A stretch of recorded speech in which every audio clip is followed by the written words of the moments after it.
Welcome back to the top 10 coasters I forget that I've ridden. So some background for this list. I figure, there's some coasters I've ridden that I just really don't talk about. I was coming to notice. And so I kind of looked through my rankings, went down from the bottom, was like, God, I rode that?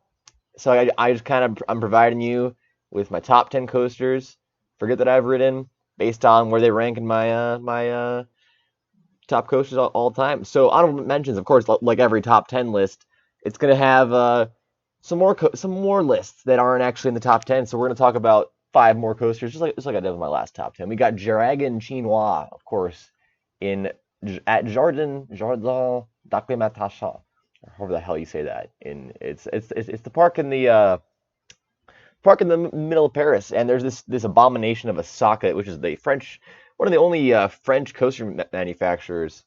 It's this kiddie coaster that I was like, wait, what the hell is that? Oh yeah, it was that thing in the heart of Paris. Socket. It is the only like true kiddie coaster on this list. I want to say like true kiddie coaster. What can I tell you about this ride? Like, so this is unscripted. Also, I should add. I'm just kind of like thinking about what do I actually remember of this ride now that I provided a picture and I'm listing this thing. Um, let's see. The operation sucked. There was one ride op for a line of like 50 people, so I waited a good half hour for this coaster, and so like they had one ride op, like opening, closing the gates, checking restraints. She had to check restraints twice. Yeah, so that wasn't fun. The ride experience was it was a double oval and it was really boring. I like the theming though. It's on like a lake and it's on like the front of the train's pretty cool. I don't remember seeing that. Maybe they removed it 'cause it's too scary with all those teeth. But I don't know.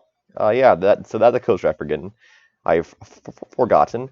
Dragon at Park Kolejowy. Now this is a basically just a massive kiddie coaster. It's got like a few helixes and a bunch of drive tires to keep it going. I don't understand this ride at all. It was, I believe it was the first coaster ever created by a Czech manufacturer. This is actually in Poland. It's like about an hour or so northwest of Krakow, so kind of by Energylandia. Um, Really weird location. It's by some castle. I went to a castle the same day, and I was like, "Yo, we can you can stop by this." I don't want to be too rude here, but this was a very rundown park. There's like rides. There's no fences around these rides. Um, like the teacups that you can see there in the back. There's no fences surrounding it or anything. Everything has weeds growing everywhere. The park looked dead. Like actually dead. But this ride, I was like, yo, you want to like give me a quick ride on this thing? And I got my quick ride, and I got like 3 laps, and it was really silly. I got a POV. What can I say about it? There were a few. I mean, like every kiddie coaster, there's way too much laterals, and that's about it. But it's just such a weird ride, and it's very forgettable because it was the middle of nowhere, surrounded by really no other coasters. I went to Energylandia like days prior. Just a really weird ride. And I just kind of forgot about it. So, Invertigo at Kings Island is, of course, the Vekoma Invertigo. I rank it very lowly. It isn't the worst coaster I've ridden. That belongs to like the bottom 5 coasters I've ridden. I might do a top 5 if you guys want to see that. Top 5 worst coasters. Um, but so I just kind of forget I've ridden this thing. It's kind of nestled in like the corner of the park. It might be in the front of the park. I just forget it's there all the time. It doesn't really belong. If it left Kings Island, I wouldn't really care. Like to see ya. I'm pretty sure I waited like a good hour for this thing with Thomas from Coaster Media, if you remember who that is. Um, and it was just not a good experience. Um, I think it was pretty intense and just very rough. Not an enjoyable experience. Not a very memorable experience. I hope to never ride it again. Moving on, we got Seven Dwarfs Mine Train. Now this is, I believe, the longest wait I've ever had for a coaster in my life. 2.5 hours. And then the ride experience, I remember nothing from the ride experience. Yeah, like I literally don't remember anything. The Rocking Cars, I don't even remember experience. Like I don't remember. I just don't. It doesn't make sense. This ride makes no sense. I don't get why it has so many. Sorry, my girlfriend's calling. Flex. Um, I don't know why it has always the longest lines in the park. Like Big Thunder Mountain and Space Mountain are miles better. They actually have airtime and it's awesome fun. But yeah, this thing not a very big fan. So moving on, we got Batman the Ride at Six Flag. Wow, I really took a lot of time. There, Six Flag Fiesta, Texas. Yes, I spent a lot of time in this video, as you can see. I just thought out of nowhere today during my one of my finals, I was like, what if I did a top 10 most forgettable coasters list? The coasters I've forgotten about. I talked about irrelevant coasters, but what about ones that I've ridden that I've forgotten about? So here, yeah. Um, SNS 40 free spin, the only one I've ridden, and it just kind of exists. It was the first one, so that makes it interesting. My experience was I I couldn't tell you how many flips I got, couldn't tell you if I enjoyed it or not. It's ranked literally halfway in the middle of my rankings. I just realized this ride. I don't know what to say. It's just kind of there. Um, I don't remember much from it. I don't remember much from this day, considering I wasn't really an enthusiast then, and I didn't ride Iron Rattler when I went to this frickin' park. God damn it. Okay. Speed at Energylandia, the Intamin water coaster. This is a coaster I rode. Actually, I think this is the only one from Energylandia that I've ridden this year.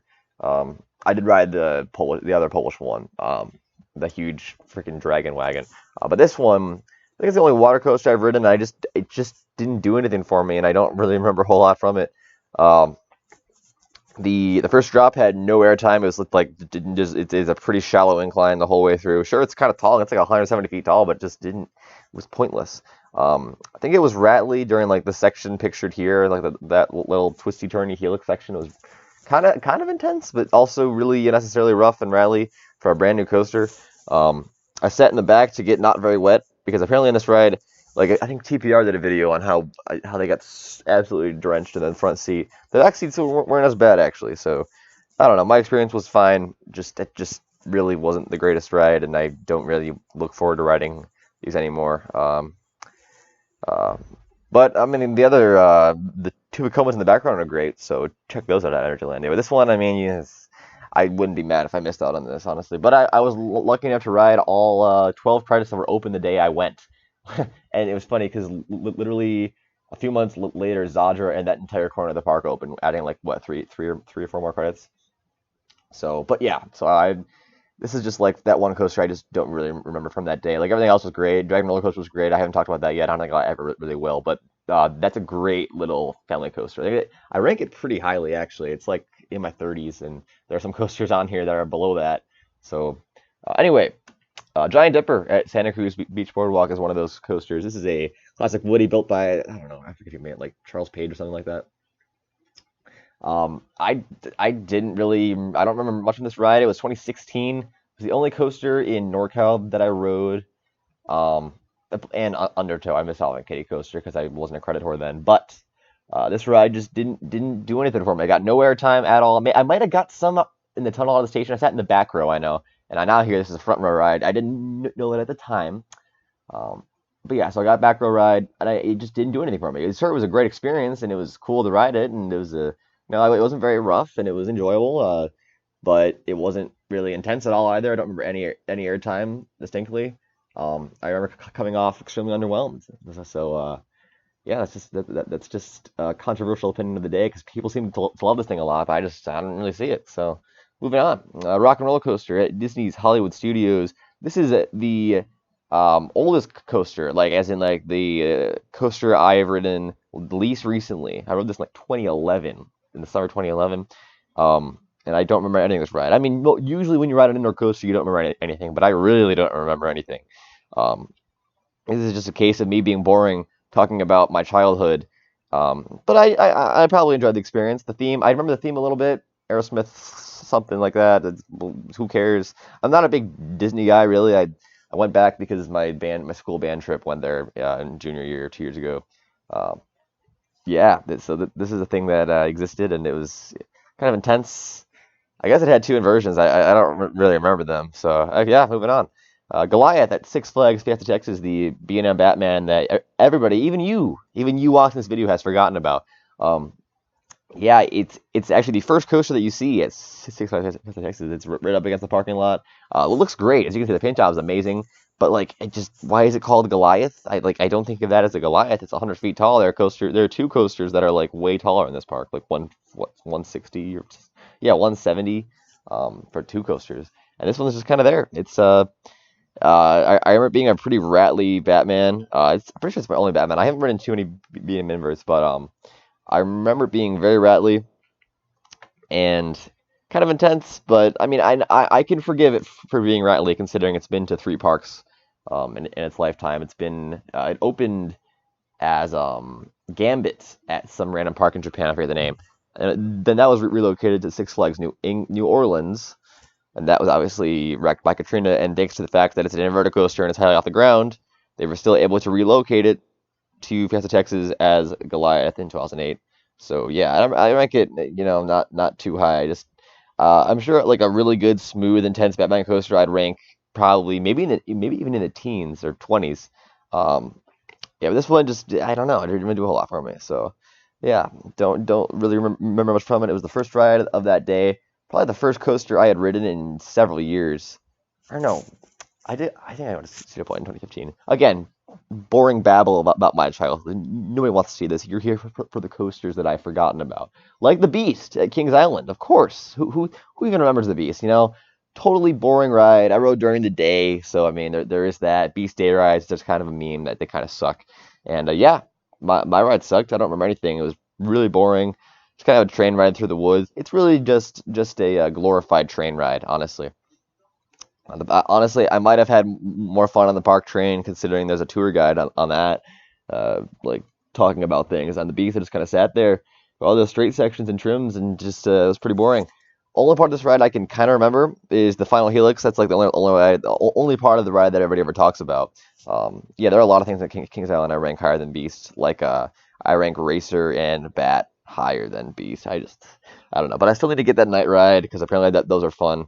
But I don't see how a night ride in this could be much better, considering the forces just aren't there at all. Like I literally, you literally can't feel any airtime or much intensity on this ride. So, but the tunnels are cool. The forest is cool. That's all fun. I can enjoy and respect that.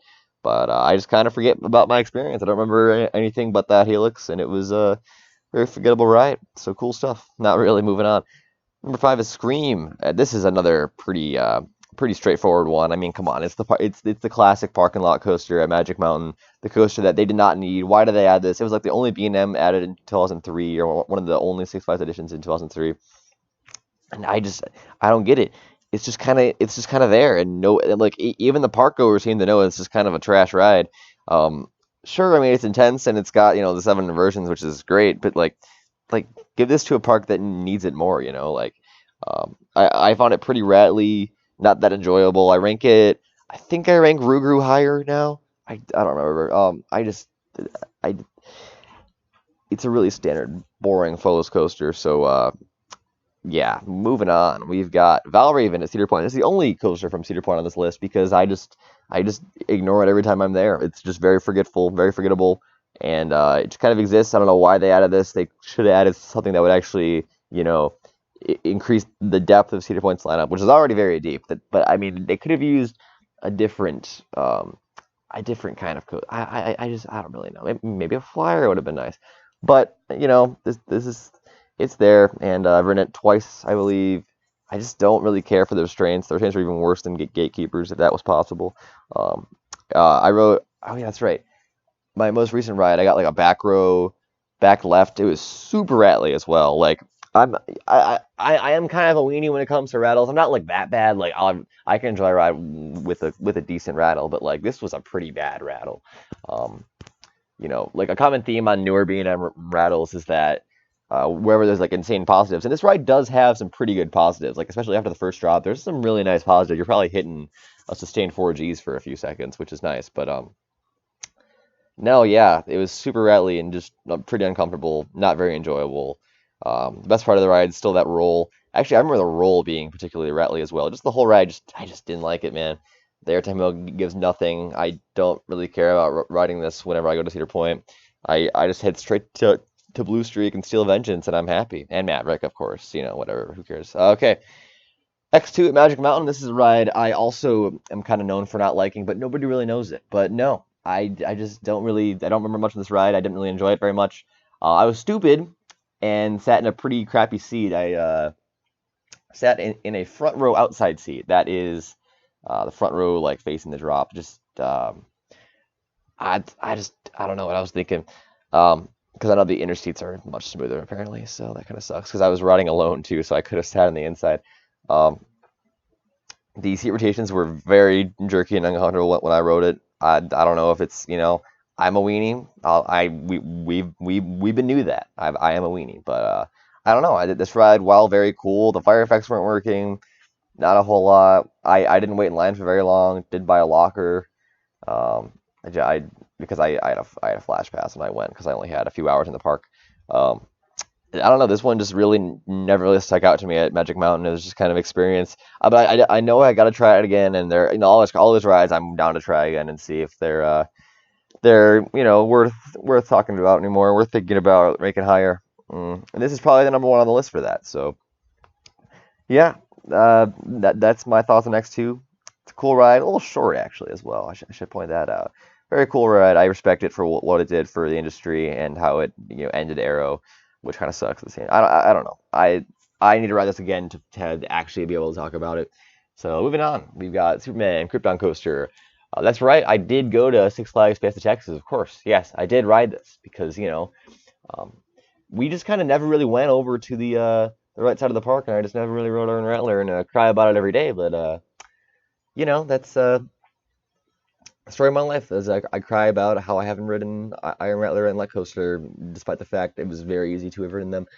Um, so trying not to cry here about this. I'm sorry. Yeah. So oops, I moved my mouse. God, I'm crying too hard. I'm sorry. I'm sorry. So yeah, being in Floorless. Uh, cool cliff interactions or whatever, the quarry wall, who cares? Who cares? Because this ride, it's just overshadowed by Iron Rattler, and I mean, it might be one of the better being in Floorlesses. I rank it pretty highly. 18 out of 92 is pretty high. Um, but no, this ride, I just kind of forget about it, and I'm sorry. And I'm sorry to myself. I would like to publicly apologize to myself for being an idiot. Moving on, Banshee at Kings Island. This is my highest ranked, not in my top 15, that I still forget about. I got one ride on this in the morning, like a back row ride, back right, super rattly, best run comfortable, really intense, very cool inversions, but I just kind of forget that I've ridden this. It's like, oh yeah, Banshee, Kings Island, of course. I have not ridden that. No. Yes, I have. And it was all right, I guess.